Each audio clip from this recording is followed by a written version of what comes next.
A mí, entendido. ¿Qué tal? Buenas tardes con todos. Esto es Psicoanálisis con Contreras. Hoy tenemos una invitada especial porque es médico psiquiatra, la doctora Jessica Locino. Ella es ¿Qué psiquiatra tal? infanto-juvenil. ¿Qué tal, Jessica? Bienvenida. ¿Cómo estás? Hace su práctica en Gracias. Buenos Aires y ahora nos va a comentar un poco acerca de su especialidad, sobre todo con el tema de autismo, que es un poco la pregunta. Pero antes de comenzar, Jessica, ¿qué tal? Bienvenida. Cuéntanos un poco acerca de tu persona, cómo se da tu ejercicio profesional en Buenos Aires, ahora en estos tiempos tan complicados, pues fíjate, no quiero hablar de política, no es el tema, pero ni modo el Sí, pero es contexto, difícil, sí. es inevitable Exacto. soslayar, ¿no? ¿Cómo están Sí, haciendo sí. ustedes? Discúlpame la pregunta impertinente tal vez, Jessica, práctica Sobreviviendo. clínica, cuéntanos. Sobre- La verdad que ahora sobreviviendo en una época de transición muy compleja a nivel político que claramente impacta en la salud mental.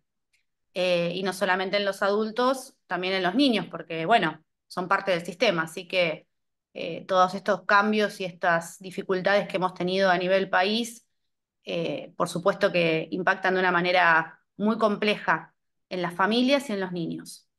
Eh, más la pandemia, ¿no? No la podemos olvidar, no fue hace tanto, así que es como una sumatoria de cosas que de repente se empiezan a ver en la consulta cotidianamente.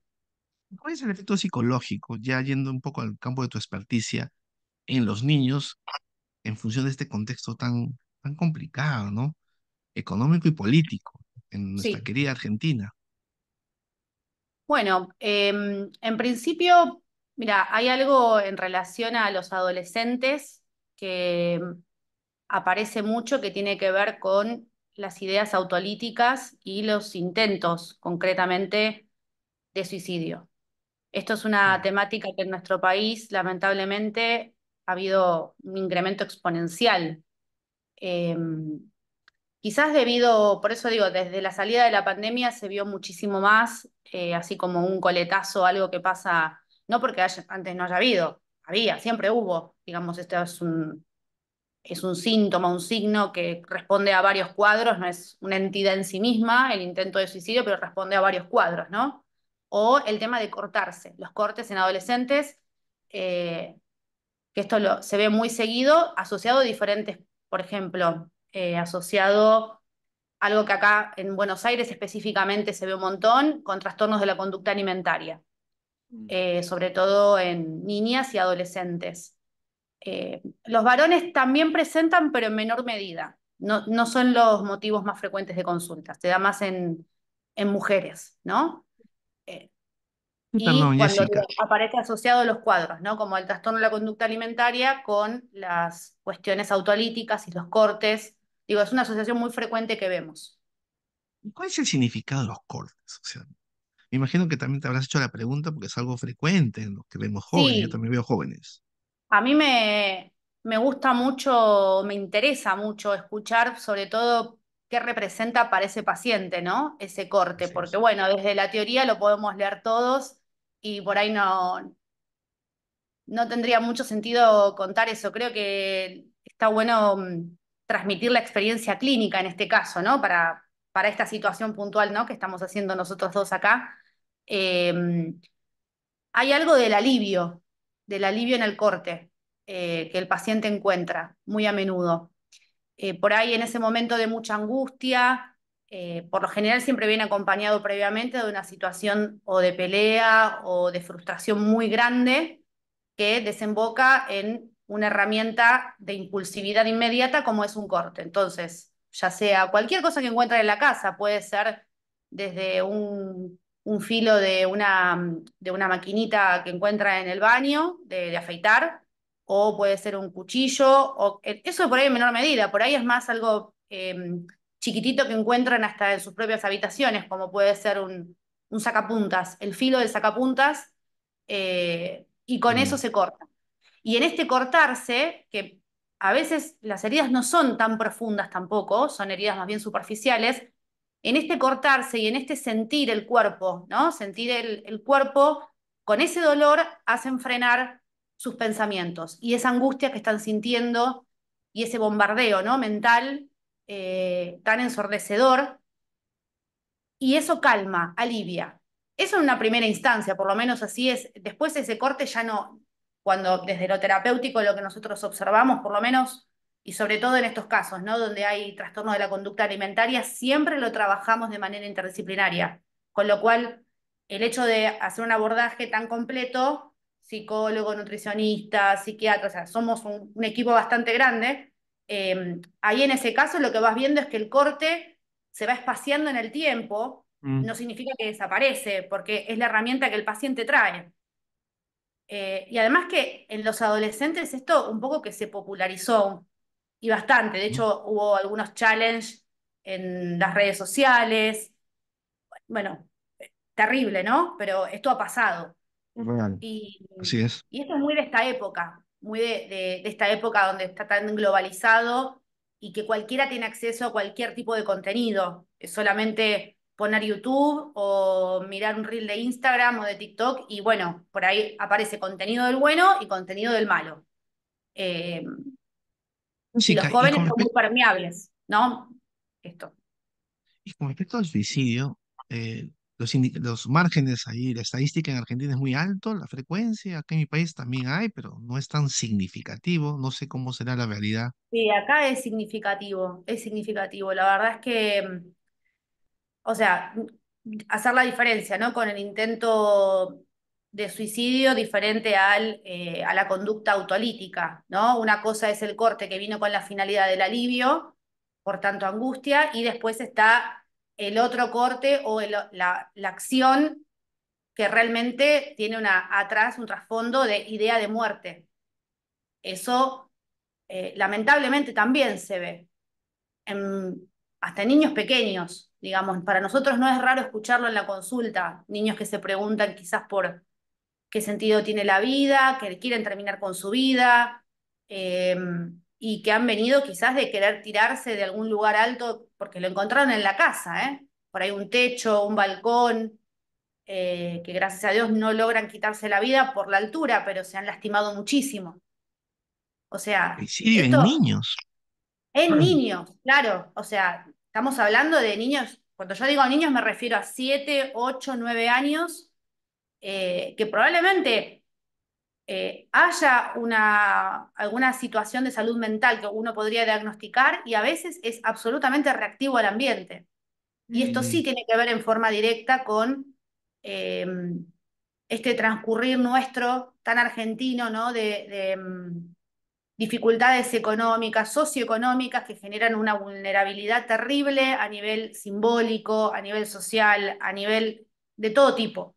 Entonces, hay una precarización tan grande desde la contención, ¿no? Emocional, porque el chico por ahí no accede a la escuela, entonces está todo el día metido en la casa. ¿Por qué no va a la escuela? Bueno, quizás llovió ese día y nosotros tenemos acá grandes lugares donde hay villa miseria, ¿sí?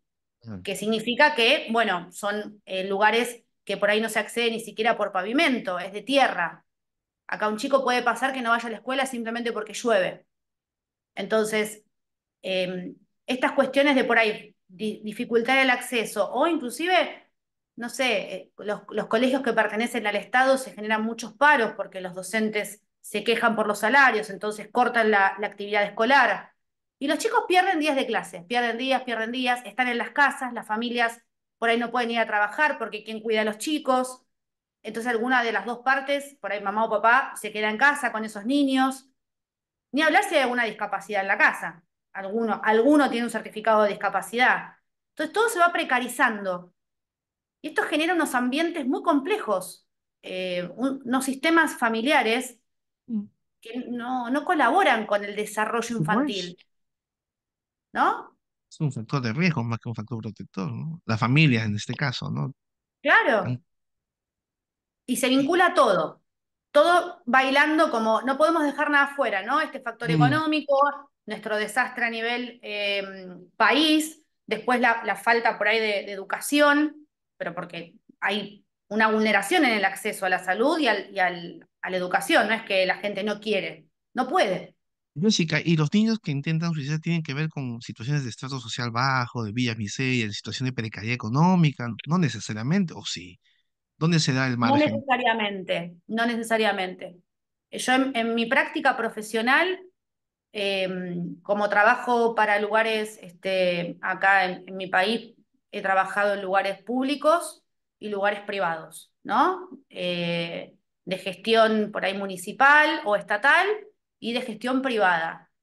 Los de gestión privada, por lo general, hay otras cuestiones socioeconómicas en el medio, quizás de un poquito de mayor acceso y otro tipo de recursos, y sin embargo, estas cuestiones se ven igual, porque yo creo que hay un malestar Mm, que atraviesa todo, ¿no? Y en los niños el impacto, bueno, a ver, es como los casos de depresión en adultos y trastorno de ansiedad. Esto en adultos también se vio un aumento. El uso de psicofármacos desde la pandemia hasta acá hay un incremento tremendo.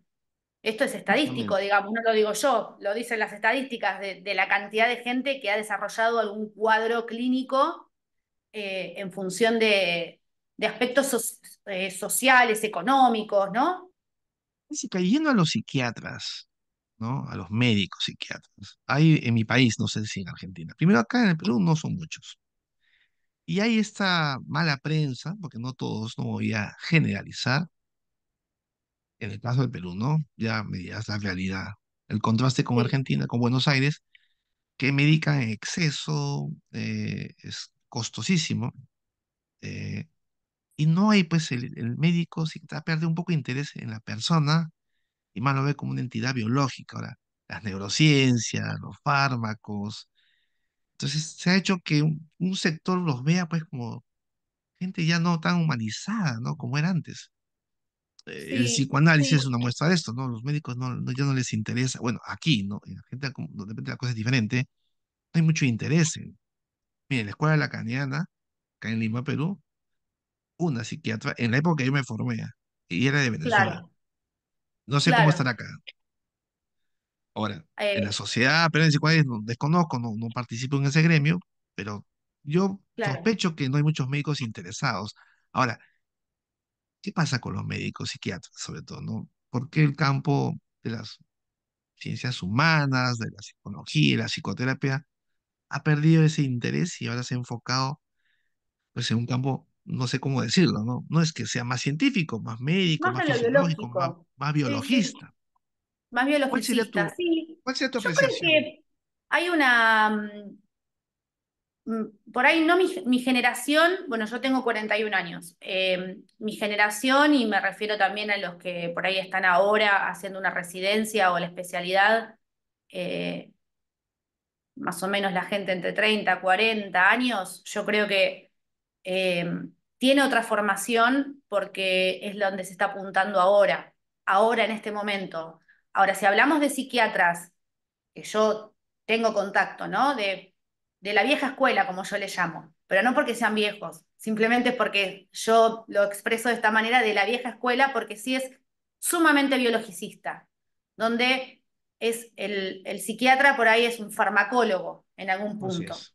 ¿no? Y la tarea de alojar, escuchar, contener, de la parte emocional, dice, bueno, vaya al psicólogo. Entonces, muy divididas las áreas. Ahora, hoy nuestra realidad yo creo que pasa por cada profesional, porque conozco profesionales de mi edad que por ahí tienen una mirada muy biologicista, pero también están los profesionales como más por ahí de mi rama, que hemos tenido una formación académica en algunas terapias, de por lo menos las que más se utilizan, por lo menos aprender en qué consisten. Quizás uno no tiene la expertise para llevarlo a cabo, pero sí saber de qué se trata, por lo menos para hablar todos el mismo idioma. Si yo hablo con un psicólogo que tiene una línea psicoanalítica, puedo entender de qué me está hablando, puedo trabajar en equipo, o si es no sé, está haciendo terapia cognitivo-conductual, también puedo, porque de hecho tengo la formación, por lo menos desde lo teórico. Ahora, si nosotros como psiquiatras ejercemos algún tipo de función terapéutica en este punto, la mayoría va a contestar no. Solemos derivar. No por eso derivar a psicología, ¿no? Es como Claro. nuestra pata fundamental. Psicólogo, psiquiatra. Es muy difícil que alguno de mis pacientes, por ejemplo, no estén con un psicólogo en simultáneo. Lo que sí no permito es que yo no tener contacto con ese profesional, porque si no, no se puede trabajar. A mí me gusta la interdisciplina. Estamos acostumbrados un poco acá, me parece, a la interdisciplina y es como bastante habitual. Eh, pero yo en el consultorio, como muchos otros psiquiatras, tratamos de, si bien uno escucha y comprende y puede entender por dónde viene el malestar, yo creo que la mirada está puesta en, a ver, desde lo farmacológico, ¿en qué te puedo ayudar? Porque se sobreentiende o se entiende que hay un equipo que se va a ocupar de la parte pedagógica, de la parte psicológica, de la parte ocupacional. Acá los centros de los que son de rehabilitación en discapacidad, eh, no todos tienen certificado, pero los que tienen, se trabaja mucho en la interdisciplina. Con lo cual, yo creo que el psiquiatra acá viene a tener una mirada más desde lo médico, ¿no? Más, más biologicista quizás, y Ujú. deja al equipo realizar las otras cuestiones por ahí más específicas. Jessica, y haciéndote la pregunta de actualidad, ¿no? Así como en el Sí, psicoanálisis, ¿no? Los lacanianos están en tema de lo real, ¿no? Trabajando mucho esto, o la intersubjetividad, ¿no? Los que son de otra orientación psicoanalítica. La psiquiatría infanto-juvenil, que es tu especialidad, ¿en qué está? ¿Cuál es la novedad? ¿Cuál es, digamos, el objeto? No sé si la palabra correcta, o el tema donde muestra actualización, porque mucha de la crítica que también se escucha, y no quiero pecar de suponer cosas que no son. ¿Dónde están pues los descubrimientos? Pareciera que estuviera detenido en el tiempo, de repente soy yo el desinformado. Por eso te quería hacer esa pregunta, ¿no? ¿Cuáles son pues las nuevas novedades de la psiquiatría en la las actualidad? novedades de psiquiatría, Así digamos. es. Bueno, yo creo que en el campo de la terapéutica canábica, acá para nosotros por lo menos Mm. es una novedad. Eh, en otros países ya se usa hace bastante el aceite de cannabis terapéutico, pero Aceite de acá en cannabis. nuestro país no es hace tanto. A ver, sí se usaba de manera a través de familias que tenían sus plantitas y eran asociaciones, todavía existen, son asociaciones de padres o de madres que cultivan y que, como se sabe, o por lo menos por referencia, ¿no? Algunos médicos lo vienen trabajando, pero no de manera oficial porque no había de manera oficial para comprar en la farmacia. Eran aceites que se preparaban en domicilios o en, bueno, alguna plantación eventualmente, pero algo chiquito, ¿no? No a nivel macro. Y de esa manera el aceite de cannabis fue avanzando. Primero vino por la epilepsia refractaria, como llegó a todos lados, ¿no? El primer diagnóstico por el cual se empieza a dar el aceite de cannabis, y, porque se ven los efectos positivos. Pero Mm. claro, después aparece que podría llegar a tener un efecto positivo en el autismo, y ahí fue un boom, porque no hay mamá que tenga un niño con autismo que no haya probado en algún momento de la vida el aceite de cannabis. Fue como Pues, algo muy que se expandió de manera, quizás porque es una planta, digo yo, ¿no? Como ujú. esto de lo Mira, más Jessica, saludable. fíjate el contraste de nuestros países. Yo no trabajo el autismo, no es mi especialidad, pero estoy medianamente informado y hasta donde yo sé, no es el método aplicativo por excelencia en mi país, pero mira que en Argentina lo es. ¿Cuál sería el efecto? ¿Por qué están ahora la novedad y es efectivo Claro, por lo que tú me dices, ¿no? y Cuéntanos un funciona poco. bien. La verdad es que, primero que hay mucha adherencia. Eso primero que es importante, porque el componente también subjetivo de la familia me parece que no lo podemos no mencionar, ¿sí? Hay algo de, no como efecto placebo, pero sí, un poco que sí. Esto por un lado, porque la familia adhiere mucho a los tratamientos más bien naturistas. Y Mm. el aceite, insisto, no deja de ser una planta. Eso por un lado, creo que la adherencia genera esa aceptación no familiar, creo que genera ya de por sí un cambio en la mirada. Y por otro lado, lo que observo a nivel más técnico, más biológico, ¿no?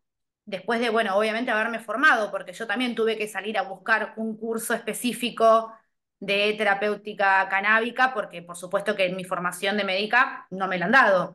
En mi Mm. formación de psiquiatra tampoco me la han dado, así que esto es algo que es muy reciente. Yo el curso lo terminé, digamos, este año, 2023, que fue un curso de un año. Eh, y el CBD, la verdad es que uno nota cambios muy positivos en lo conductual y en la ¿Cuáles? parte anímica. Muchas veces se da como complemento, es decir, mm, tengo algunos pacientes solo con CBD, los tengo, pero la mayoría responde bien a la combinación, quizás de un antipsicótico, que es uno de los tratamientos quizás de elección por donde en el autismo en casos de conductas disruptivas o algunas conductas estereotipadas muy complejas o de riesgo, ¿no? Por lo general, en niños pequeños, bueno, uno empieza con risperidona o con aripiprazol, pero en definitiva son antipsicóticos que son los que están más probados, ¿no? Para niños pequeños en autismo.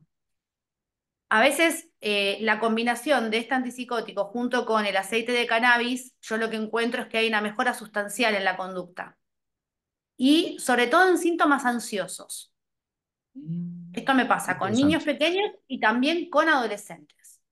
En adultos está súper descrito que el CBD tiene una acción muy buena para la ansiedad, para restituir las horas de sueño, para restituir la conducta alimentaria, como que es un organizador, ¿no? Este sistema endocannabinoide eh, en su máxima expresión funcionando como debe ser.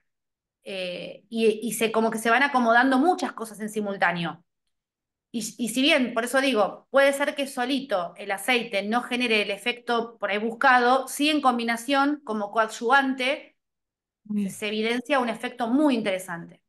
Yo la verdad Interesante. lo estoy empezando a usar, bueno, ya hace un rato, pero digo, no es un fármaco que vengo usando hace 10 años, no, para nada. Recién ahora, de hecho, se puede comprar en la farmacia en nuestro país, ¿Es donde uno puede... accesible económicamente, Jessica? No, Es, no, no es accesible económicamente. Para nosotros, claro, eh, bueno, tendría que sacar la cuenta, a ver cómo sería en dólares, para hacerlo más internacional. sí, Pero ya te digo, por ejemplo, un frasquito, ¿no? De 30 mililitros, que es bastante pequeño. A nosotros nos cuesta acá $40. claro. Y no dura nada eso, porque 30 mililitros es muy poco. Es el frasco más, es el envase más Es pequeñito y pequeño. es más, aparte, el problema que tiene también el envase, que en sí mismo, que lo trae en el prospecto, es que luego de abrirlo, no lo podés tener más de un mes. No, se lo tienes que Al usar. mes se desecha, por más que no hayas terminado el frasquito. Entonces, Mm, no un se guarda. tratamiento acá de $40 por mes es casi inviable. O sea, tiene que ser una familia que realmente tenga un poder Pues, adquisitivo entre medio y alto. No es para todos. Así como viene presentado, no está siendo para todos, no. mira, pensé que era más económico. Habría que averiguar en mi país cómo está el asunto económico del precio. Jessica, Claro, entremos disculpa, al tema pues del título de esa conversación, que es el autismo. Y tú eres el la experta autismo. para hablarnos.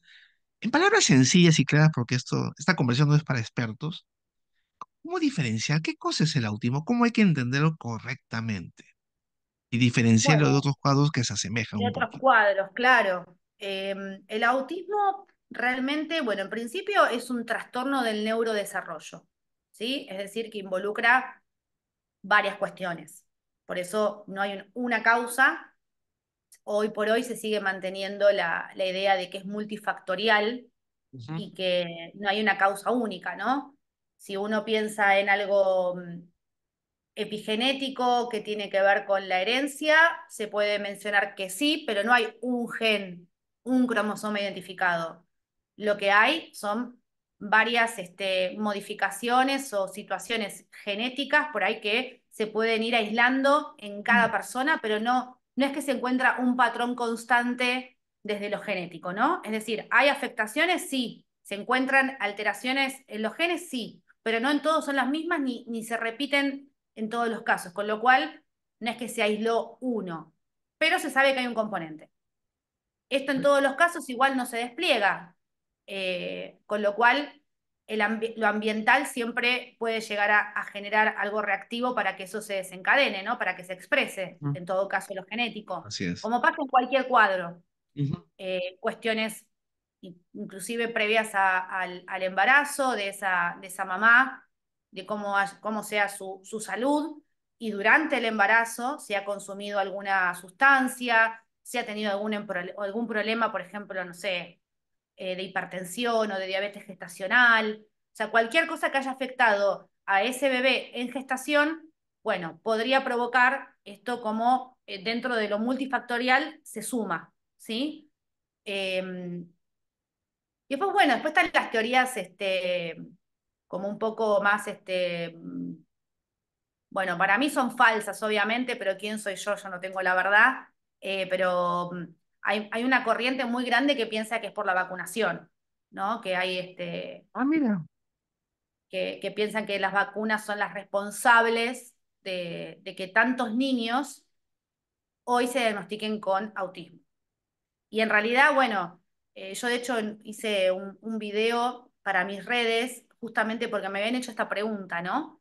Y este video justamente lo que cuento es que fue un ensayo que se intentó hacer de vincular las vacunas con el autismo, ¿no? De ver si había alguna vinculación y de verdad que ni siquiera se determinó porque estaba mal hecho el estudio, ni siquiera se concluyó que es por las vacunas, pero bueno, se expandió esto, fue como medio un mito y la gente todavía igual sigue pensando, hay mucha gente que sigue pensando que es por la vacuna, o por las vacunas en general, o por los componentes de las vacunas.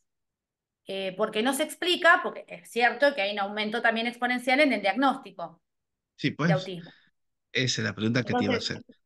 ¿Por qué exacto, pero en horas? realidad a mí me parece que esto tiene que ver con que hoy sabemos mucho más de autismo y la detección es mucho más precoz. Es decir, antes quizás un niño con algunos trastornos a nivel motor, a nivel del lenguaje, de lo social, como puede llegar a tener un niño con TEA, quizás pasaba su escolaridad y antes no se solía quizás mandar a diagnosticar o a la psicopedagoga, a la Mm. psicóloga en el jardín de infantes, no sé, sala de dos, sala de tres. Digo, esto por ahí, por lo menos, ni siquiera en mi generación, yo soy del 80, digamos, no, esto no pasaba. Entonces yo creo que hay por ahí gente que llegó a la madurez, a la adultez inclusive, teniendo alguna sintomatología quizás leve y por eso hoy también tanto el auge del diagnóstico en adultos. Hay muchos adultos que luego de diagnosticar a los hijos se sienten como un poco representados, no sé, en esta sintomatología que le detectan a los hijos y dicen, pero a mí me pasa lo mismo. Bueno, sí, Entonces cuando era vienen, niño. claro, yo era así, es más, hoy soy así, lo que pasa es que hoy lo enmascaro, hoy tengo otros recursos y vienen a hacerse estudios para detección de autismo en adultos, ¿no? Que es bastante distinto, porque tiene que ver con otros componentes, pero bueno, en definitiva, eh, el tema del autismo hoy acá, por lo menos en nuestro país, resuena mucho, pero porque hay mucho Así es, igual diagnóstico, acá. y a Jessica, veces, bueno, no del y todo para, bien hecho quizás, ojo, porque parece que todo es autismo ahora. Yo creo que un mm, poquito se va para el otro lado. justamente, ¿no? La pregunta del millón. ¿Cuáles son los síntomas que los papás deben estar un poco, digamos, medianamente Atentos, alertas, ¿no? Para, ¿no? Hacer la prevención temprana y oportuna. claro. ¿Cuál sería tu, ¿no? Bueno, en definitiva, yo creo que ya los signos, si es un ojo por ahí conocedor de niños, esto pasa con las mamás que tienen más de un hijo, ¿eh? Suele Mm. pasar. Ya antes del año los signos se ven, los signos, leves, pero se ven. Digo, ¿por qué mamás que tienen más hijos? Porque las primerizas probablemente no tengan forma de comparar mucho, pero me ha pasado por ahí de mamás que me cuentan, yo a los 6 meses, 6 meses de vida, me di cuenta que mi hijo no era igual que los hermanos. Digo, Mm. ¿por qué? ¿Qué notabas, por ejemplo? No sé, estaba siempre mirando para cualquier lado, no me miraba al pasar, no se sonreía. Digo, pautas del desarrollo, ¿no? Hitos madurativos, que tiene que ver con la sonrisa social, tiene que ver con la Es atención el rasgo conjunta, visual. que no, no estaban pasando en tiempo y forma para esa mamá que por ahí estaba comparando con el desarrollo de sus otros hijos. Y es decir, las familias llegan muchas veces porque esto lo detecta los jardines de infantes. Entrada al ingreso escolar, sala de 2, sala de 3, y recién ahí van al pediatra. Y muchas otras familias ya se contactan antes con los pediatras porque dicen, yo veo acá algo en el desarrollo que no me cierra". Por ejemplo, el tema del lenguaje. Quizás es el Mm, primer fundamental. signo, síntoma gigante, el más grande de todos, el que más llama la atención, probablemente, que es el desarrollo tardío del lenguaje o directamente el no desarrollo del lenguaje. Tal vez haya una intención comunicativa mínima, pero no hay lenguaje, no aparecen las palabras, o bien este síntoma que es tan tremendo que es la regresión, ¿no? Donde empezó a tener palabras y cumplidos quizás el año y medio, 2 años, va para atrás. Es decir, lo que decía deja de decirlo. Hay una Mm, regresión. Y esto es tremendo para los padres, porque venía con un desarrollo que ellos avanzando. consideraban normal, y de repente hay un parate y vuelta a foja cero. Entonces, claro, es un desconcierto tremendo, muy preocupante. Eh, Después están los hablantes tardíos, que obviamente por ahí es un trastorno del lenguaje y nada más, Claro. y Niños que demoran en hace. hablar. Claro, Y de- pero llegan a hablar, ¿no? Y después, bueno, quizás puede ser un TEA con lenguaje, que por eso no hay un TEA igual al otro, y es tan amplio el espectro, por eso es tan complejo. Pero yo creo que el tema de la mirada, a tu pregunta, ¿no? Mirada. Para ser más concreta, la Ajá. mirada es algo como un signo de alerta bastante importante, ¿no? El contacto visual. Los niños ya desde muy pequeños hacen contacto visual. El Claro. hecho de responder a su nombre, porque por más que sean bebés, el hecho de, por ahí si están jugando y al llamarlos por su nombre, el darse vuelta, aunque sea a ese llamado o levantar la cabeza, tiene que existir. Son las cosas donde por ahí la gente, ahí es donde más se engancha porque los están llamando, no sé, viste, por su nombre 3, 4, 5 veces y el niño por ahí sigue jugando, sigue en la suya, pero no es porque no escuche, es una desconexión distinta.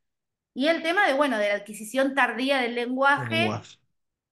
Sí, que y el sí, contacto físico y lo auditivo quería preguntarte, yo que no soy el experto, quiero saber un poco más, por lo que un sí, especialista. la parte sensorial, Evitan el claro. contacto físico, el abrazo, No el siempre, contacto. no siempre, de hecho están las No dos es un... juntas. Es decir, si se manifiesta algo desde lo sensorial, puede haber hiper o hiporreactividad. Es decir, hay niños con TEA que buscan permanentemente el contacto físico, que lo necesitan, porque de hecho están buscando ese estímulo propioceptivo. Ujú, Y después sí. tenés los niños del otro lado, que al contrario, rechazan por completo ese tipo de contacto físico y son muy distantes y de hecho el hecho de que se le acerquen o le quieran dar besos o lo quieran abrazar desencadena unas crisis sensoriales terribles. No son berrinches, no, no, no, son crisis sensoriales porque hay una hiperreactividad, ¿no? Entonces, lo mismo con lo sonoro, Eso es lo que te iba a exactamente lo preguntar. mismo pasa. Jessica, ¿tú te acuerdas? Hay un video famoso, siempre, no sé, si va a ser polémico lo que vamos a mencionar. Bueno, yo. Es un papá que lleva a su niña autista a un concierto de Coldplay. Sí, Ya, y para los que veamos el concierto, sabemos que para el sujeto normal, entre comillas, el sonido, los niveles de sonido es es intenso. O sea, para elevado. el que le... Y hay pues esta temática sentimentalista, poco fundamental. Y mucha gente decía, qué lindo, qué hermoso. Y uno ve al niño asustado y una sobreexcitación. Dije, pero no soy el experto, pero me di cuenta porque no la estaba pasando bien. No es que No estaba la está emocionado pasando por ir al bien. concierto con papá. Claro. Entonces tú eres la experta. ¿Qué dirías ahí? ¿Eso es realmente No, a mí me un parece que lindo un niño gesto? que tiene, no todo TEA tiene una alteración sensorial, ¿sí? Pero el que lo tiene, yo creo que hay que ser muy respetuoso porque uno no, a la persona con una neurodivergencia, sea cual sea, para hacer inclusive un diagnóstico más grande, ¿no? Como diferenciarnos de, vos dijiste, las personas, o sea, los Mm, neurotípicos, toleramos ese ruido, pero lo consideramos igual elevado. claro, así es. Imaginemos ser neurodivergente. Yo no soy neurodivergente, con lo cual no puedo saber cómo siente el otro, pero entiendo que su percepción es completamente distinta a la mía, y que quizás ese sonido que para mí es alto, para esa persona con esa sensibilidad distinta, es Mm. enloquecedora. Y la cantidad de gente, también el tema de estar con mucha gente en un lugar cerrado, por más que sea un estadio o lo que fuera, no Sí. deja de ser mucha gente en un lugar pequeño. Estar todo el tiempo en contacto con gente que está saltando, gritando, y después el estímulo lumínico, que no es poco también, porque También. los recitales de Coldplay tienen mucho estímulo lumínico, por lo general, que está buenísimo, pero claro, si tenés una sensibilidad distinta al resto de la población, por supuesto que no es el lugar indicado para ir, ni para llevarlo. Los papás que tienen detectado esto, por lo general, suelen no llevar a sus hijos a este tipo de lugares o los llevan preparados. Por ejemplo, Claro. con los auriculares que cancelan el sonido. Entonces, pueden acceder a determinadas actividades, pero con la ayuda de algo, alguna herramienta, ¿no? Como así, como que quiere la vida, no, simplemente no, porque eso genera un sufrimiento muy grande en Bueno, los ahora, chicos. gracias, Jessica, pues sacaste una gran duda. Volviendo al plano del diagnóstico, los signos que tú comentas, ¿no? El contacto visual, la sonrisa, ya nos explicaste el contacto físico, que sí en algunos, no en Para otros, otros no. la hipersensibilidad, ¿no? Auditiva y Sí, visual, y obviamente el retraso en el lenguaje. ¿Hay otros signos o síntomas relevantes que tenemos que estar al pendiente, que sí, tal vez son más el gran finos? eje es la comunicación social, es decir, eh, o las habilidades sociales también, como le queramos llamar, es decir, porque por ahí de hecho pasa el diagnóstico diferencial. Por ejemplo, un niño con un trastorno del lenguaje, por ejemplo, expresivo o de comprensión, lo más probable es que tenga dificultad para hablar o hable mal, pero tenga todo el interés del mundo en comunicarse, mirarte a los ojos y tratar de Mm, seguirte, aunque sea hablando mal, pero va a querer hacerse entender. Eso es un correcto. trastorno probablemente que no tenga mucho que ver con el autismo. O sea, en el autismo pasan otras cuestiones con el lenguaje. Quizás hay una falta de interés en la comunicación social, no tiene interés esa persona en comunicarse, salvo cuando necesita algo, por necesidades muy puntuales. Y las iniciaciones sociales que genera no son porque disfrute quizás de esa situación social, sino porque es una necesidad. Quizás necesita un vaso de agua, quizás necesita comer, quizás tiene frío, quizás tiene calor. Entonces, no necesariamente es una cuestión social porque disfruta de ese acceso a lo social, sino por una necesidad. Eso en los test que uno toma para determinar si hay o no autismo es uno de los pilares quizás Mm, donde importante uno lo que pone el dices. ojo, ¿no? Si mantiene el contacto visual, si intenta comunicarse con uno o no.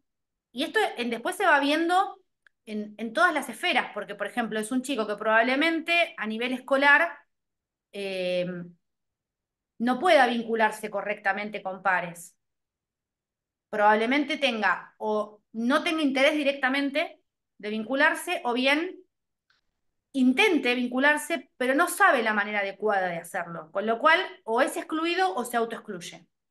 Entonces son chicos que se les complica, salvo que el grupo, bueno, hay niños que tienen unos grupos sociales porque justo, bueno, les toca en el colegio tener un grupo que acompaña y entiende, pero esto en niveles iniciales o los primeros grados de colegio, no sé, 4, 5, 6, 7 años, suele ser un inconveniente y se empieza a ver con mucha firmeza.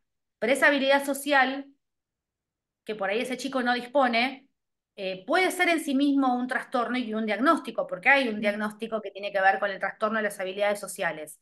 Y es lo único que tiene. Seguramente en esos casos vamos a encontrar que el lenguaje está totalmente conservado, que la parte motora está totalmente conservada, no hay ninguna estereotipia, ningún movimiento anormal, no hay nada inusual, salvo la dificultad en las habilidades sociales. Entonces, ahí vas descartando, ¿no? Como se queda dentro o afuera de tal y tal diagnóstico, porque en realidad lo que le pasa al TEA es que se le suman un montón de síntomas que quizás no son propiamente del TEA, pero se han desarrollado con el tiempo, como por ejemplo la ansiedad. La ansiedad no es un síntoma nuclear del TEA, pero hay Mm, niños con TEA con ansiedad, sí, claro. El tema es diferenciarlo, que no sea un trastorno de ansiedad en comorbilidad con autismo o que mm, sea simplemente un trastorno de ansiedad. Hay un montón de cosas para diferenciar. Es complejo, y más cuando son tan chiquitos. Es Ahí complejo. mi pregunta. Y a nivel del diagnóstico, ¿cuándo se puede decir que es la edad apropiada para establecer un diagnóstico claro y consistente en tu experiencia clínica? Lamentablemente se hace por ahí tarde, tarde para lo que uno quisiera. La mayoría son diagnosticados después de los 5 o 6 años. Esa es la Mm, realidad. Pero, ¿cuándo uno podría ya diagnosticar? así es. Un año. Un niño. Sí, un año. Lo que pasa que, bueno, tiene que haber signos muy precoces y quizás al año uno lo que identifica es un riesgo elevado para. No, no podemos ponerle el nombre todavía, porque es muy chico al año. Claro, Ya claro. después, bueno, a los 24 meses, 18, 24 meses, ya ahí sí podemos ser un poco más certeros. De todos modos, en los niños pequeños, como siempre, uno el diagnóstico lo escribe en lápiz, porque después probablemente, No, ese refrán, con ¿no? prudencia. Que se dice. Pero bueno, a veces es falta de estimulación, a veces son otras, a veces de cuestiones neurometabólicas. Por eso el protocolo es tan extenso para la detección de TEA. No es un estudio. Hay que descartar un montón de cosas, primero orgánicas, Mm, después neurológicas y después, bueno, si descartado todo eso, ahí vamos a los test específicos de autismo, que por supuesto que existen. Tampoco son accesibles en nuestro país a nivel económico, eso también es importante, por eso también a veces se atrasa el diagnóstico. El test que más usamos para el A2 me confirmación, decías, ¿no? A2 creo A2, que es. A2, A2, ¿no? Jessica, pero A22 antes de... y el discúlpame, antes de... ADR. Mira, Sí, son dos. antes de Es entrar al tema, es más, una entrevista ahí para padres, esa. mira, antes de entrar a ese tema, por pedir mucha gente dice, quiere saber cuál es la diferencia con el Asperger. Porque mucha gente dice que es igual. No, no es igual. A ver, la persona Claro. autorizada que lo diga. No, en realidad el Asperger es una entidad clínica diagnóstica que quizás, bueno, hoy no la podemos utilizar más porque el DSM-5 lo deja todo englobado dentro del trastorno del espectro autista. Así es. Entonces, ya no se puede decir, este paciente tiene síndrome de Asperger. No, no lo podríamos decir, pero clínicamente yo soy una esa corriente todavía de profesionales que lo seguimos usando, pero en la medida de poder describir un cuadro clínico que realmente es distinto al resto del TEA.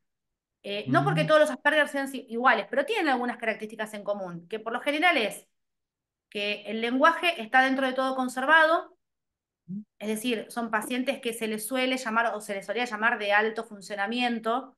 ¿Por qué? Porque quizás intelectualmente tampoco hay una afectación y la única dificultad o desafío que tienen más grande está relacionado con lo social. Entonces son chicos que van a la escuela, que académicamente les va muy bien, o tienen problemas mínimos, pero como puede tener cualquier niño en la escuela, ¿no? Si algo no se entiende, bueno, por ahí vamos a una maestra particular o le explican en la casa, pero digamos, dentro de la media. Y a nivel lenguaje, ningún inconveniente, al contrario, quizás es un lenguaje muy exquisito, que tiene unas palabras más de adulto, inclusive. Entonces, bueno, y también están los intereses restringidos, ¿no? Esto que es un síntoma tan particular del TEA, en los cuadros que se han diagnosticado hasta el día de hoy como Asperger, siempre hay un interés restringido. Por ejemplo, son esos niños que tienen un interés muy grande en dinosaurios, pero no saben un poquito de los dinosaurios. Saben vida y obra, y hasta que no agotan el tema, pueden dar cátedra de ese tema, de hecho. Hasta que no claro, lo pues. agotan, no paran de estudiar. Son autodidactas. Después cambian, por ahí les interesan las banderas, no sé, y van cambiando como de temáticas, ¿no? Se Pero enfocan en temas específicos, ¿no? absolutamente, el interés restringido y los patrones de movimiento conductuales también es parte del diagnóstico. Los movimientos estereotipados, que no todos lo tienen, como, a ver, uno puede identificar el aleteo, ¿no? El aleteo es como un síntoma es un síntoma, es un signo como bastante frecuente en TEA, pero también hay otros movimientos estereotipados que tienen que ver con el movimiento por ahí de las manos o de las piernas, eh, Son que no son puntos, tan ¿no? comunes, pero están, ¿no? Como es un signo eso. Y después está la parte de los intereses restringidos, que en definitiva tiene que ver con esto, un interés muy puntual en algo y que le cuesta salir de ahí. Si le gustan los dinosaurios, le gustan. Si le gustan los aviones, sabe todo de aviones, o no sé, la Segunda Guerra Mundial, da lo mismo. El tema es a dónde Mm. apunte ese chico con su interés. Jessica, y hay también mitos o realidades, no sé, tú nos ayudarás. ¿Tú te acuerdas de esta vieja película de Dustin Hoffman con de que una hace mente de, brillante. No, que hace de, que es brillante con el una actor mente este. brillante. No, no, no. Dustin Hoffman Dustin hace el Hoffman, el papel de, actor, sí, el actor hace el papel de un chico autista sí. o Asperger que es brillante, tiene una memoria, puede sumar cantidades inmensas. Y a partir de Ah, ahí se bueno, creó el porque mito sí, sí, que sí, son sí. Eso intelectualmente muy existe. brillantes. ¿Eso es Sí, cierto o eso es parte claro de que una sí. ficción? No, no, no es ficción. No, no, no, no. Quizás no es lo más común. Ah, mira. No, es probable que no haya tantos casos por ahí en el consultorio que uno pueda ver eh, con esas capacidades tan elevadas en algún aspecto. Pero hay una película que ahora que me estoy acordando como, no sé si es la misma que me decís vos, que se llama El Contador, que es una persona que tiene, está dentro del TEA, digamos, ¿Mm? yo lo definiría como Asperger, y justamente tenía habilidades contables y de números tremendas. Después todo lo demás en su vida probablemente funcione mal o con dificultad, porque era una persona que vivía sola, que no podía tener, no tenía ninguna habilidad social, o pocas, le costaba interactuar con la gente de su trabajo. Te estoy hablando de un adulto, ¿eh? Es ¿Mm? un TEA que llega a la adultez. ¿Qué pasa ahí en la adultez? Nada, la adultez sigue. Lo que pasa que por ahí no se está muy encima, pero esa persona se le notaba en su vida personal, inclusive en la parte sensorial, esa persona necesitaba tener, como tenía hiporreactividad, necesitaba sentir estímulos sensoriales muy fuertes y se golpeaba la pierna con un objeto, no sé si con un palo de un bat de béisbol, porque necesitaba sentir el cuerpo. Entonces, la habilidad contable la tiene, por supuesto, pero los desafíos no pasan por ahí, al contrario, eso es una habilidad innata, te diría. Que no es que tuvo que aprender las matemáticas, vinieron con él, o sea, es como una facilidad, un don, si se quiere. Pero bueno, tiene esta contrapartida, ¿no? Pero eso sí existe, sí. Hay una habilidad que probablemente el Asperger tenga muy desarrollada, tal vez sea la memoria, tal vez sea para los números, o para hacer algo en particular que tenga que ver con el orden, con una forma muy diferente de pensar las cosas aparte, ¿no? Esto de out of Interesante, the box, no, interesante. no ¿Y cómo es cualquiera ese, piensa así. claro, y cómo es el ciclo evolutivo? O sea, este niño autista, me imagino, en función del tratamiento, la intervención, ya hablaremos de Sí. eso, ¿cómo es el ciclo evolutivo del cuadro clínico de adulto? Decae, declina, mejora, No, se el cronifica. TEA tiene buen pronóstico, digamos, no tiene un pronóstico que vaya a peor. Mm, Hay algunos cuadros clínicos que por lo general se determina que si no se tratan, es posible que empeoren. Por ejemplo, un trastorno de ansiedad, si uno no lo trata, puede llegar a tener un ataque de pánico, por ejemplo, ¿no? Eso como que va empeorando. La persona siempre describe, empezó leve y terminó mal, terminó muy mal. En cambio, con el autismo lo que va pasando es que como tiene que ver con el neurodesarrollo, hay cuestiones que el niño puede manifestar en los primeros años de vida que después madurativamente las va compensando. Es decir, el control de esfínteres, que no es inherente al TEA, puede ser que se atrase simplemente. Entonces ese niño no tiene control de esfínteres a los 3 4 años, sino que lo va a tener por ahí a los 7 8.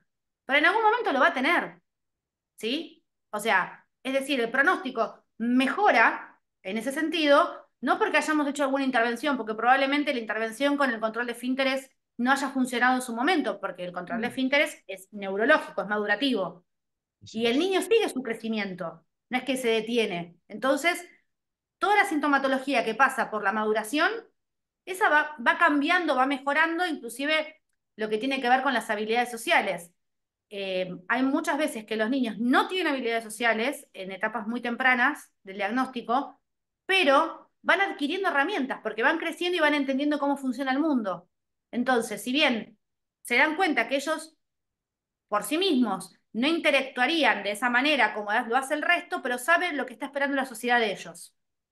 Y eso, obviamente, que con las terapias se aprende, se trabaja, pero digo, solamente por el simple hecho del crecimiento, los niños se van dando cuenta, cuando van siendo adolescentes, se dan cuenta que por ahí piensan diferente que los demás, por ahí se dan cuenta que hay chistes que no los comprenden, o porque no les interesa la temática, o simplemente porque son muy concretos y lineales y los demás manejan otro Sí. simbolismo. eh, y se van adaptando. Los que pueden, obviamente. El TEA es un espectro muy grande, ¿sí? No Así todos es. pueden adaptarse, por supuesto. Pero inclusive en los casos más severos de TEA hay cuestiones que se van superando solamente por el crecimiento. Hay Buena otras que si no noticia. las trabajamos desde lo terapéutico y lo farmacológico, no, obviamente no van Sí. a mejorar y ponen en riesgo a esa persona. Esto va a tranquilizar a muchos papás que nos van a escuchar porque siempre hay la idea de que los cuadros pues se cronifican y como es un cuadro a veces No. severo. El TEA es Ahí una termina. condición, es importante saberlo esto, es una condición que va a acompañar a esa persona durante toda su vida. Eso no significa que vaya a empeorar, de ninguna manera, pero sí va a cambiar, va a cambiar, va a cambiar la sintomatología. No es lo mismo hoy que cuando ese chico sea un adolescente o un joven adulto o cuando sea un adulto. Por supuesto que va a ir modificándose con ese crecimiento que estamos hablando, ¿no? Que tiene que ver con la maduración, pero no implica en sí mismo un deterioro el autismo, para nada. No, en sí No, mismo no pues. implica un deterioro. Física, y ahí para ir ya terminando las dos temáticas que faltan sería el diagnóstico, el ADOX, el famoso ADOX 2, Sí, ¿sí? Y sí, el tratamiento. Cuéntanos un poco de esta novedad, que en mi país se sabe poco por lo que sé. sí. No es algo Eh, reciente, ¿no? Esta herramienta. eh, la herramienta, en realidad, lo que pasa que, bueno, en Europa, miren, siempre nos llevan un poquito la ventaja, y ya estaba hecha, lo que pasa que, bueno, el tema fue después la traducción al español y también el hecho de poder acreditar a la gente acá, a los profesionales en Latinoamérica. No es tan sencillo. Entonces, bueno, el hecho de haber, en España se hicieron las traducciones de este test, que bueno, como la versión es en inglés, hay que hacer la traducción y una traducción que sirva para toda Latinoamérica, que no es poco.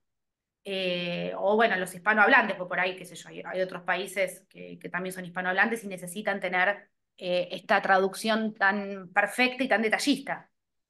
Una vez que se realizó, se empezaron a dar los cursos y no son accesibles económicamente tampoco. Un curso hoy, actualmente, para poder acreditar senados, vale prácticamente 1.000 euros. Más, No, o claro. sea, y no es porque si es Perú o es Argentina, 1.000 euros es mucho para todos los latinoamericanos. Entonces, y después armar también, bueno, no llega a ser 1.000 completo, pero son 900 euros más o menos, pero digo, para hacer un número redondo. Después también los materiales que se requieren para este test. Uno obviamente que siempre en esta acreditación siempre se explica que los materiales, los originales, por supuesto, como se compran en España, son de España, de una editorial específica, por supuesto que, bueno, nosotros no nos llega eso acá, y menos con una importación, por lo menos en Argentina. Pero sí se pueden buscar materiales similares, ¿no? Como que estén, que sean muy similares y que cumplan la función al original que se maneja en la caja de A2. Pero es una caja enorme. Es decir, si uno quiere entrar, por ejemplo, a la página oficial y quiere comprar materiales para hacer la escala de observación del A22, 2.500 euros sale. Entonces, tampoco para ellos es muy accesible eso, ¿eh? O sea, ¿Qué no es que significa ADOX? El nombre tiene una particularidad, son sus siglas en inglés. sí, sí, es la sigla porque tiene que ver con escala observacional. A ver, dame un segundo, que Dale, te dale, lo dale, digo te espero. exactamente, porque como es una sigla, ay, justo la tengo acá, Ah, mira, el libro, el interesante. manual. El Es ADOX 2. escala de observación para el diagnóstico de autismo. Esa es nuestra traducción, que es la traducción del inglés, ¿no? Porque Claro. la sigla es en inglés. Eh, bueno, y tiene Básicamente, ¿en qué muchos consiste módulos esa aparte, herramienta? por eso es un libro tan grande. Mira lo que Sí, es. sí, ya lo veo De hecho, gruesito. porque son 4 módulos para poder generar los diagnósticos desde que tienen 12 meses hasta los adultos. Entonces sirve para todas las edades, pero tiene distintos módulos, ¿no? Y yo sé que es muy extenso el material y muy técnico también, pero lo que se puede compartir, ¿cuál es su, digamos, Sí. su particularidad, su diferenciación? Es una herramienta actual, vigente, muy completa por Sí, lo que veo. muy ¿Qué nos podría completa. decir? Sí. Eh, para mí la única contra que tiene en este sentido es que si uno no tiene bastante clínica de autismo, puede llegar a equivocarse mucho porque Mm, depende mucho de la observación, del que observa, del examinador. Con lo cual, si uno no tiene mucha experiencia en trabajar con niños o con adultos que tengan diagnóstico de autismo, es posible que interprete mal eh, para después clasificar y hacer el algoritmo. O sea, bien hecho y con una persona muy bien entrenada, no tiene grandes índices de error, ¿sí? O de falsos positivos o de falsos negativos, eso es digamos. positivo. Eh, Esa es la eh, palabra. pero bien hecho. Y como a mí lo que me parece que, más allá de que en sí misma la acreditación es cara, es un curso que es caro de pagar, hay que estudiar bastante, hay que leer mucho, pero además hay que tener cierta experiencia en conocer, en haber visto, haber tenido adelante muchos niños con TEA, para poder diferenciar de un niño neurotípico de un niño que no lo es, porque si no por ahí damos diagnósticos errados. Si yo interpreto o hago una pruebita, por ejemplo, una de las pruebas en niños pequeños es llamar por el nombre, ¿no? Yo tengo hasta 3 intentos. Si el niño no me mira, tengo que pedirle al familiar que lo llame por su nombre. Ahora, si ese familiar que vino, por ejemplo, no es el familiar de mayor referencia para el niño es posible que ni siquiera se dé vuelta, porque a mí Mm, como examinadora no me va a mirar probablemente, pero a ese familiar lo tiene que mirar. Entonces hay que tener mucho en cuenta de si hace una iniciación social o no la hace. Y no es tan sencillo de ver, digo, esto en el curso mm, yo lo hice con la doctora Maya Herbas, que es una psiquiatra infanto-juvenil de Barcelona, y bueno, es espectacular el curso porque ella sabe muchísimo de este test y ella cuando lo explica pone, ¿no? Ahí el foco de la importancia que tienen cuando uno observa y cómo categorizarlo después. Y cuántas veces uno prueba, porque hay que hacer varios intentos en cada cuestión. No es que porque una vez uno intentó decirle, bueno, a ver, vamos a hacer esta actividad. Por ejemplo, hay una actividad que se llama fiesta de cumpleaños. Entonces uno le ofrece al paciente un bebote, ¿sí? Para un muñequito, le ofrece masa para poder hacer, ¿viste? Plastilina, para poder hacer una, como si fuera un pastel, una torta, mm. y velitas, todo se lo damos por velitas de cumpleaños para ponerle las velitas. Entonces, todo se lo damos por separado. El niño, supuestamente, que maneja un lenguaje simbólico, tiene que poder hacer que ese bebé, si yo le digo que es el cumpleaños de bebé y que lo vamos a festejar, tiene que poder por ahí ayudarme a armar la torta, ayudarme a soplar las velitas, ¿no? Como, o darle de comer al bebé, como esto de la escena simbólica. Es una Y esa simbólica de escena, interacción. claro, esa parte lúdica y de juego simbólico por ejemplo, está muy relacionada con la cultura de esa familia, porque si en esa cultura no se suelen festejar cumpleaños y de hecho hay religiones donde no se celebran, yo ese niño no lo puedo evaluar con eso, porque es un juego simbólico que claramente no va a tener, porque no le pertenece culturalmente. Claro, Entonces, por hay supuesto. pequeñas cosas que, igual eso lo explica el manual, ¿eh? Todo esto está explicado, pero si uno no lo lee viene a conciencia, lo que yo creo es que uno puede equivocarse por no ofrecer las opciones adecuadas para ese paciente que viene con esa familia, con esa cultura, con esas costumbres, ¿no? Eh, para mí, bueno, ya te digo, hay religiones, insisto, que no festejan los cumpleaños, que no soplan las velitas, Mm. que no celebran. Entonces, si yo agarro a ese niño de esa religión y lo pongo a hacer este tipo de juego simbólico, no va a tener ni idea, porque no lo vio nunca en su casa. No lo puedo tomar eso. Hay que tener en Entonces, cuenta bueno, siempre el contexto es una cultural de escala la familia. observacional, pero claro, tiene que ver mucho con la cultura, tiene que ver mucho con o sea, hay que adaptarlo al país donde uno lo está haciendo y a esa familia específicamente. Hay cosas que hay que Jessica, buscar a la vuelta. entonces dirías que el ADOX 2 es lo último, último, no es lo último en el sentido que seguro que habrá mejores versiones, pero ahora en este momento es la Sí. herramienta por excelencia para diagnosticar autismo en el campo médico, psiquiátrico, psicológico. Bueno, esta herramienta, si uno tiene la sospecha, es una herramienta de mucha excelencia y se suele utilizar los que pueden acceder, por supuesto. Esta junto con otra escala que son preguntas, que se llama ADR, o ADIR, según, pero bueno, es ADI-R. Esta es una escala para los padres o para los Mm. referentes que conviven. Son 90 preguntas, son muchas. Y con eso uno puede, con el resultado de esa escala de preguntas más helados, uno puede sacar un diagnóstico, que de todos modos siempre tiene que ver con la realidad clínica de ese paciente, porque la observación clínica no la podemos descartar. Y por otro lado, tiene que ver con los exámenes que se le hayan hecho a ese chico o a esa chica previos, desde el área de neurología, desde el área de genética y del neurodesarrollo. Hay muchas cosas primero para descartar y para orientarnos más al diagnóstico de TEA. Por ejemplo, un estudio que acá lamentablemente no hay muchos lugares para hacerlo, pero bueno, pero se hace, que es neurometabólico y se piden algunos metabolitos en sangre. No sé, por ejemplo, la creatina, que se mide en orina y en sangre. Digo, para decir un ejemplo, ¿no? A veces lo que encontramos si hay un déficit de creatina, de carnitina, de distintos metabolitos que uno puede solicitar para que se evalúen de las analíticas, ¿no? Estoy hablando de los laboratorios que uno puede pedir, pero bueno, son cosas muy específicas que no todos los laboratorios acá lo hacen y se puede detectar quizás un error congénito del metabolismo. Mm. Entonces, ¿es la causa del TEA? No, pero sí podemos mejorar la sintomatología del TEA, porque suelen asociarse. Un porcentaje muy Coadyuva. alto. Claro.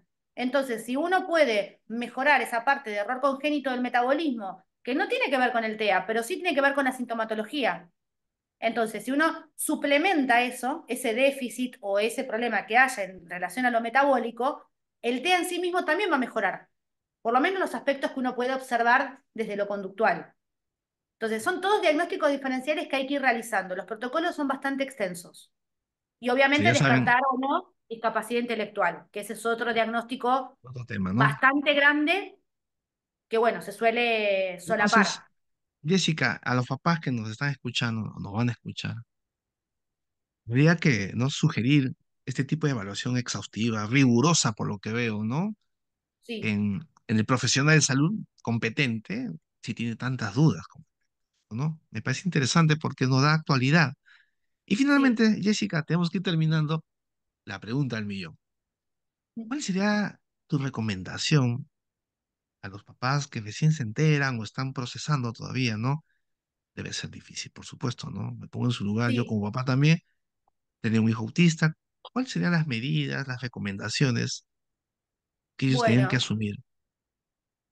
bueno, yo lo primero que podría recomendar es que, en principio, escuchar el diagnóstico ya de por sí genera un movimiento familiar muy grande, suele traer mucha angustia, pero creo que también porque hay una mirada de la afuera muy compleja.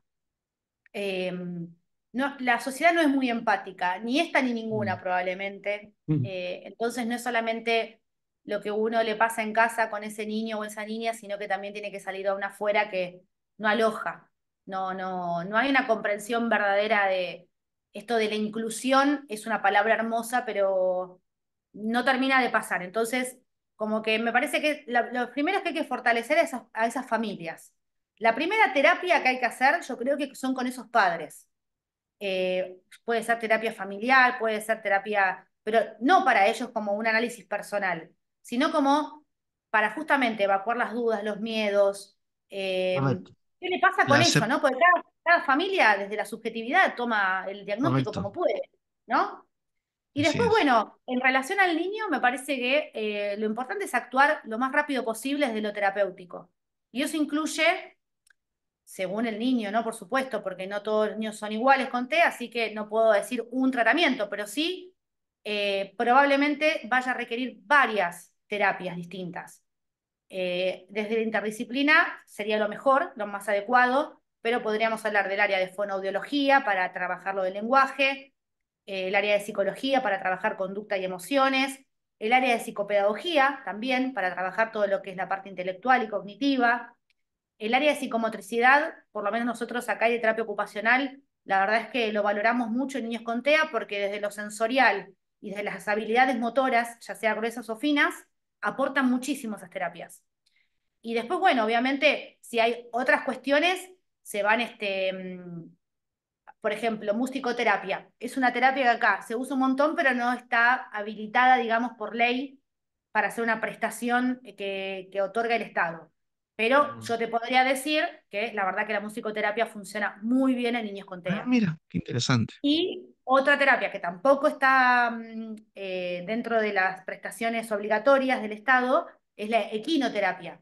Es maravillosa.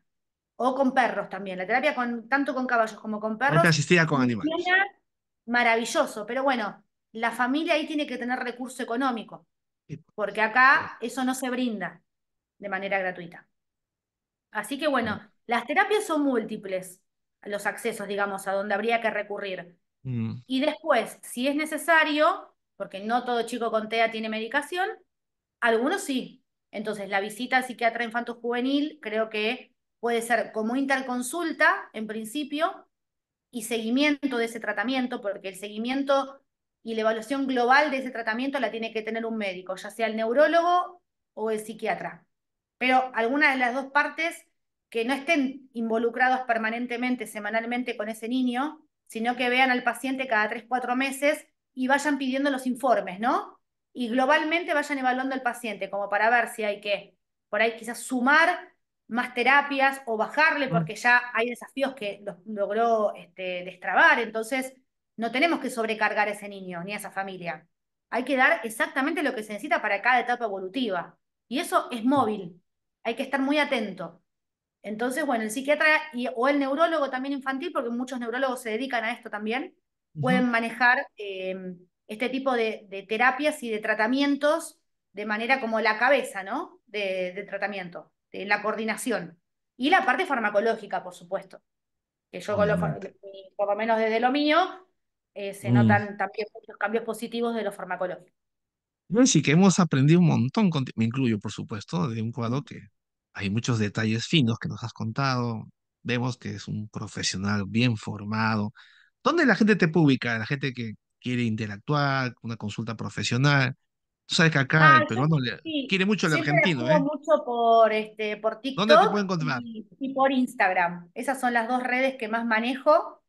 Eh, bueno, Jessica el Locino. Instagram, sí, estoy como doctora Jessica Locino, exacto.